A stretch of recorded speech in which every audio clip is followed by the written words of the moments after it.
pessoal, tudo bem? Então eu vou estar trazendo esse conteúdo extra reflexivo referente à questão da parte histórica da gestão de pessoas e a questão das tendências atuais que estão se desenvolvendo, justamente para vocês analisarem um pouquinho a questão das competências e também ser um paralelo, uma ponte em si para vocês conseguirem entender a estrutura como que está e hoje o desafio do que eu espero, tá? Então, as principais situações e objetivos dessa aula é basicamente verificar o que? Essa reflexão para vocês entenderem um pouquinho o processo de gestão de pessoas e as conexões e reconhecer o papel do líder e o papel do RH nesses processos. Então, o mapa principal da aula seria basicamente o que? O papel do gestor da linha na gestão de pessoas, né? Quando eu falo de gestão, conforme já é de conhecimento de vocês, eu estou falando da própria questão da gestação. Então, como que eu vou fazer esse monitoramento, esse acompanhamento de pessoal? E como que é esse líder, né? E qual que é o papel desse líder? O papel do RH na gestão de pessoas também está muito alinhado com a própria questão de eu saber realmente quais são as minhas orientações, o que eu espero da organização, como pessoal de RH e como que os meus colaboradores podem estar se desenvolvendo. Conhecer um pouquinho a estrutura organizacional que vocês estarão conhecendo lá na aula de organização, crime, cultura organizacional, justamente para vocês entenderem um pouquinho. Estudo de caso da Netflix que também faz a gente estar pensando um pouquinho sobre as situações e o processo de gestão de pessoas que vocês já conhecem, né? E que não cabe mais nas caixinhas, né? Hoje a gente está numa era 4.0 e a gente começa a analisar basicamente essas situações. O papel do gestor, então, de linha na gestão de pessoas é justamente, basicamente, o que? Se tornar referência, né? Uma dica para vocês, né? Pense nos líderes com quem você já trabalhou e o que eles faziam, né? O que eles adicionavam como valor, né? Interajam referente a essas questões, essas reflexões e pensem, por que ele era um líder, né? E por que vocês pensavam que ele realmente... O que ele tinha de diferente? Tem um estudo também realizado rapidamente, só para trazer e contextualizar para vocês, uma pesquisa do Google Oxygen, que foi justamente para analisar o que faria um líder ser ótimo. Né? Então, assim, eles estavam muito atrelados à questão das ferramentas que era repassada pela própria empresa. E a pesquisa trouxe uma resposta totalmente ao contrário do que eles pensavam. Então, assim, são bons treinadores, né? Empoderam, né, seus times, não praticam microgerenciamento, então assim, todo mundo pode crescer, cria um ambiente, né, inclusive onde todo mundo pode se desenvolver, são produtivos e orientados para o resultado, acaba incentivando a equipe, se comunicam bem, apoia o desenvolvimento de carreira, né, visão estratégica do time, que é a próxima temática, e são tecnicamente competentes, né, de modo a ajudar o time, e colabora através da organização e é um bom tomador de decisão. Então essas são algumas das características, né, segundo essa pesquisa realizada. Existe a pesquisa no formato original no inglês, mas aqui serve só para vocês terem uma noção do que poderia estar tornando um melhor líder na área de gestão de pessoas. Tornando-se líder, né? Eu nasço líder, eu me desenvolvo, gente, a gente consegue se desenvolver a liderança, assim como a gente consegue desenvolver a comunicação. Então, lembre-se quando você assumiu sua primeira posição, né, como um colaborador, ou se alguém ocupa um cargo de líder, eu quero que vocês pensem sobre essas perguntas, né? Quais foram as principais dores e desafios que vocês já passaram para assumir um determinado cargo, uma determinada liderança? Quanto tempo você demorou para você se sentir líder, né? Se sente líder ainda hoje? Como essa promoção se diferenciou, né, das outras que você teve? Então, são atributos que você tem atrelado à competência que permite você desenvolver.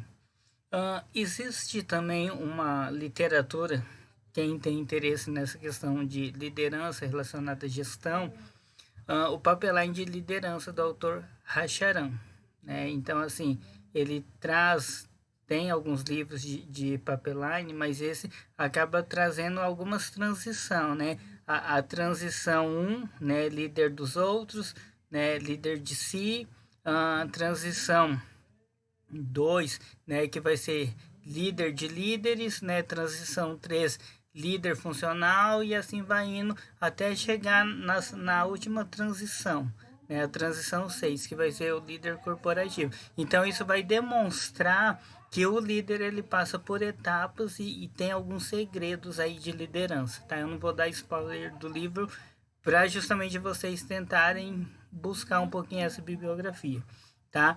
E para cada transição eu desenvolvo o que? O meu conjunto de competências, né? Eu vou verificar os meus valores, quanto tempo eu demorei, quais são as habilidades requeridas.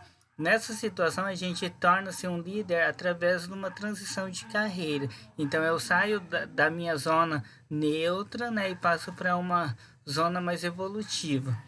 E um detalhe que a gente começa a analisar aqui são algumas características que vocês podem estar pensando do Rajaram, né? Líder de si, né? O primeiro passo, líder, né? De outros para liderar líderes. E cada um desses itens do slide vai fazer vocês refletirem sobre essa situação, tá? Como que a gente modela, então, esse comportamento, né? O papel do RH na gestão de pessoas é uma da forma de estar modelando, então, assim, ele saber realmente o que ele está fazendo, como que ele pode estar se desenvolvendo. Isso vocês podem estar analisando tanto no primeiro conteúdo que vocês viram lá da Revolução Industrial, que passou por departamento pessoal, depois recursos humanos, consultor humano e até chegar hoje no que? No parceiro estratégico, né? A pessoa como capital humano. Então, assim, essas estratégias de gestão de pessoas dentro da própria revolução industrial e na própria gestão de pessoas, ela foi se evoluindo até chegar nessa estrutura de RH estratégico, voltado mais para o compartilhamento de conhecimento, né? Essa gestão estratégica, ela está muito relacionada também um pouquinho com o propósito. Proposta de valor do RH. Nessa questão a gente pode verificar o quê? Qual que é a minha realidade, como que eu posso modelar as ações, como que eu posso construir uma carreira mais assertiva dentro da organização, como que eu posso garantir o profissionalismo do RH, sempre através de competência e desenvolvimento. Porém, para que isso ocorra, vai precisar muitas vezes dessa proposta de valor, né? De tecnologia, de pessoas, né? Da organização de forma estruturada, desenvolvimento através de desempenho para que se tenha um resultado satisfatório. RH não é sobre RH, mas sobre a criação de valor para os outros, né? Reconhecer que o valor é definido pelo receptor mais do que o doador, reconhecer e considerar condições de negócios externos e servir todos os sócios, digamos, da empresa de dentro e fora. Então, o RH não é sobre eu me impor, mas é sobre eu servir, né? Aqui a gente tem algumas situações dessas questões de sócios, de estratégias de valor, de emprego. Então, essa empregabilidade e produtividade, ela tem que estar atrelada e se desenvolver. Os profissionais de RH adicionam valor quando seu trabalho ajuda alguém a atingir seus objetivos. Isso está muito atrelado com o seu propósito, né? Que é o objetivo da aula, vocês conseguirem se encontrar, começar a definir quais são suas ações, o que eu posso fazer para me desenvolver. Então, assim, você conseguir descobrir seu propósito para atingir seu objetivo. O RH também ele pode ser estratégico e efetivo a serviço transacional quando ele gera mais agilidade no processamento das informações e começa a ter uma divisão de atividades, né? Então, assim, todo mundo começa a ter a sua responsabilidade e fazer acontecer o seu negócio ou a ação que ele tem em mente. Outro detalhe que a gente tem quando dedica mais tempo para participar de mudanças nas organizações e influenciar as mudanças em processo condutivo. RH de dentro para fora, segundo o Ulrich, ele traz 10 perguntas reflexivas. Né? O RH foca em criação de valor, entende o contexto de trabalho, né? Se conecta com as outras organizações, ajuda a organização. Então a gente pode ver o que? É um RH ativo que faz acontecer. Tá, aqui ele parte muito mais de ficar somente numa sala e ele começa a ser atrelado também com a questão da gestão, né? Porém, o recurso aqui é justamente o incentivo ao colaborador, né? Então aqui eu vejo ele como recurso, mas não como um recurso limitado, mas como um recurso ativo, tá? Um modelo que a gente vê essa transição de algo tradicional para algo mais estratégico de forma contínua. Outro detalhe que a gente pode estar analisando é como o próprio RH dentro da linha se cruzam e se correspondem dentro das linhas. Então eu tenho a gestão de recursos humanos que é descentralizada e delega e compartilha as funções, e eu tenho o gestor de linha que assume as novas funções e atividades de RH. Então esse cruzamento de responsabilidade faz com que a empresa se sinta e se desenvolva de forma mais engajada.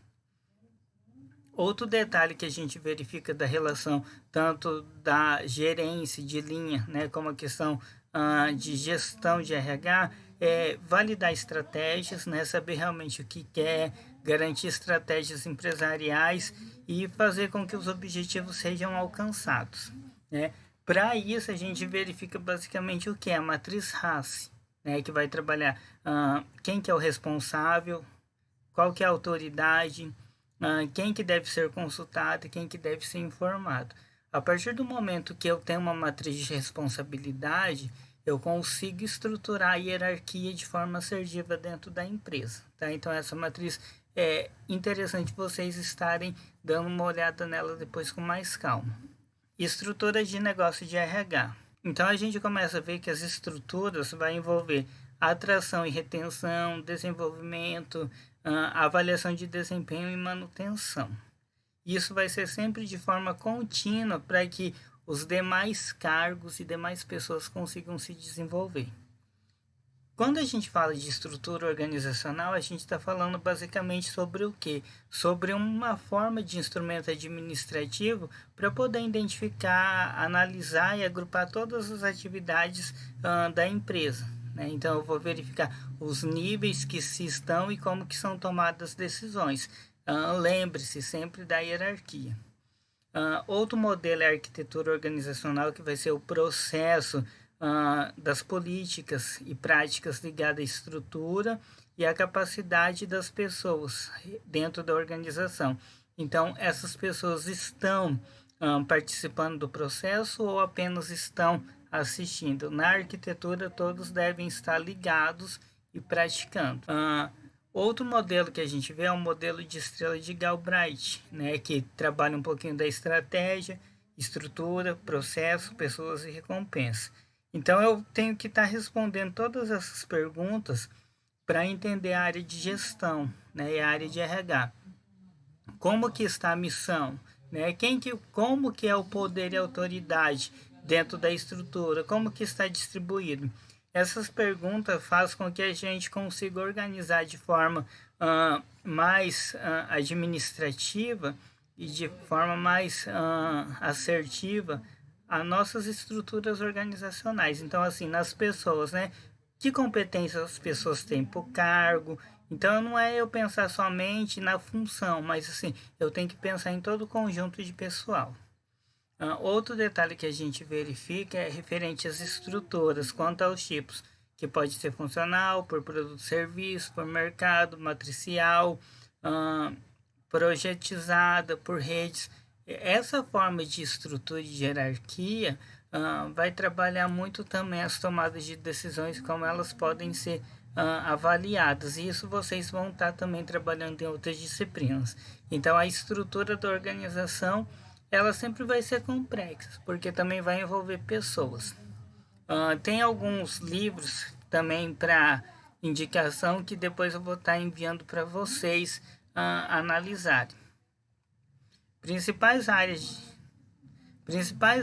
então, do RH, ela pode estar trabalhando o quê? A parte corporativa, a parte de expertise, a parte de serviços e a parte de consultor interno. Então, cada uma das áreas tem a sua atividade e função afim. Então, eu tenho que saber também me localizar como RH dentro dessas áreas.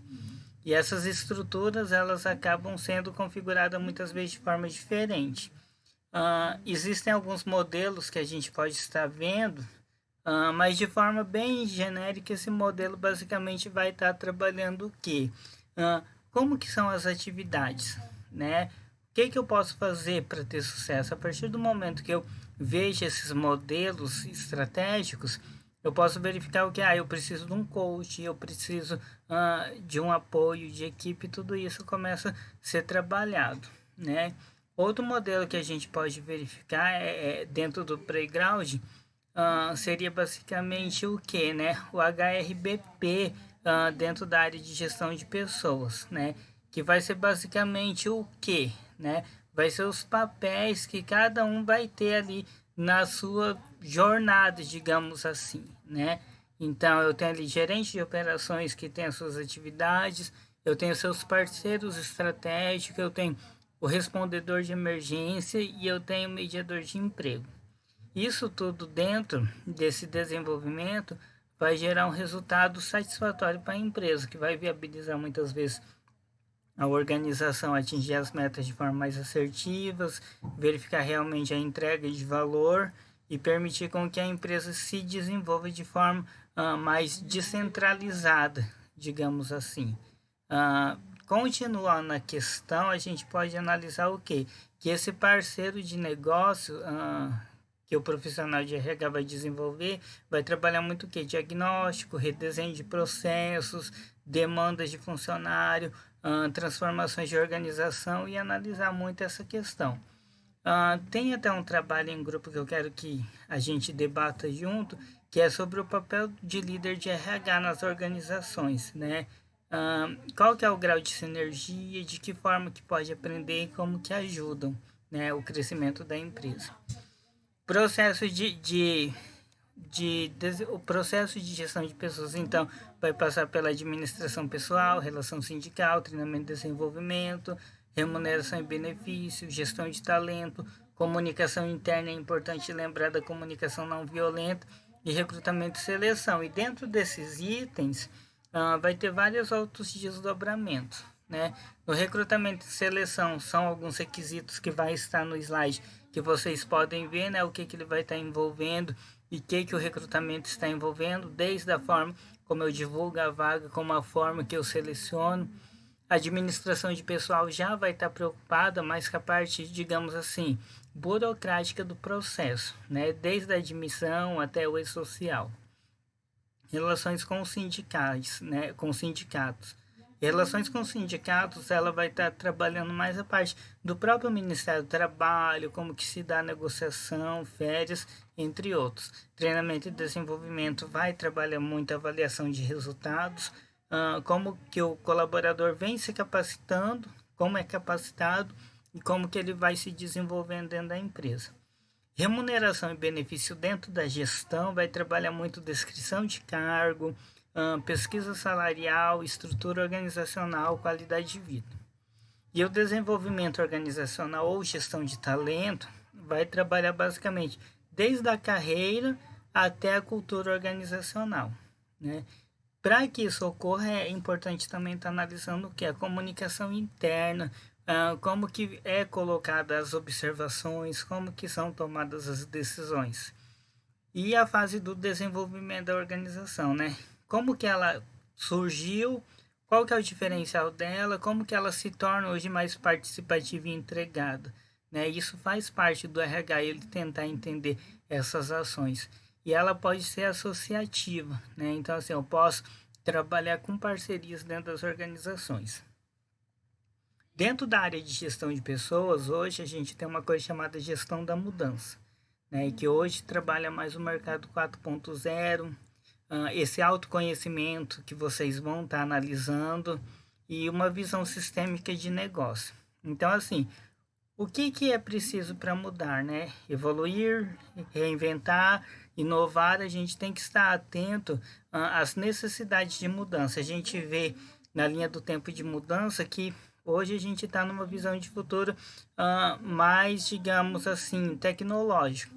Mas lá em 1990 a gente tem algumas ações de sistemas de mudanças que foram experimentados. A gente tem também em 1990 a questão do mundo de negócios que começa a ser mais tecnológico.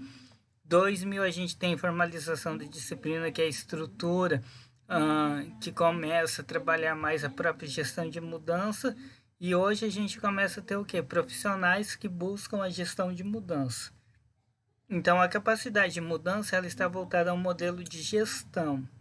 Então, se torna muito interessante vocês estarem pesquisando livros sobre mindset, estarem pesquisando sobre novos formatos de liderança, novos formatos de competência, que isso acaba sendo o foco da mudança também. Então, mudança é a capacidade duradoura de um processo, né? Então, ela vai estar trabalhando desde a habilidade até a mudança quando se faz necessária, né? Permite a organização se desenvolver em meio às incertezas, né? E em meio às dúvidas existentes. Outro detalhe que a gente verifica é a capacidade de competência. Como que eu vou estar intervindo, né, na cultura? Como que eu vou estar dando dicas para poder gerar essa mudança? O objetivo é sempre o quê? Gerar uma capacidade de mudança dentro da organização, seja através de estratégias, seja através de dicas, ou seja através de informações recebidas, tá? O objetivo é você mudar quando se torna necessário. Outro detalhe de desdobramento é o quê?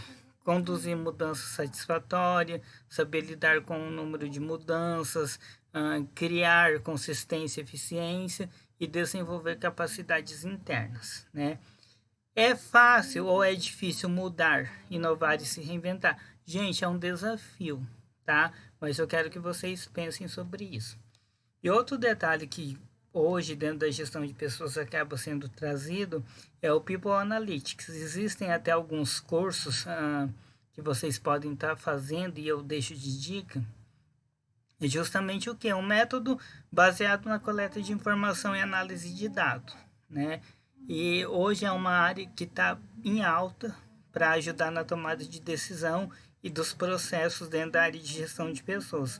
Então, assim, hoje é um diferencial você conhecer o People Analytics de gestão.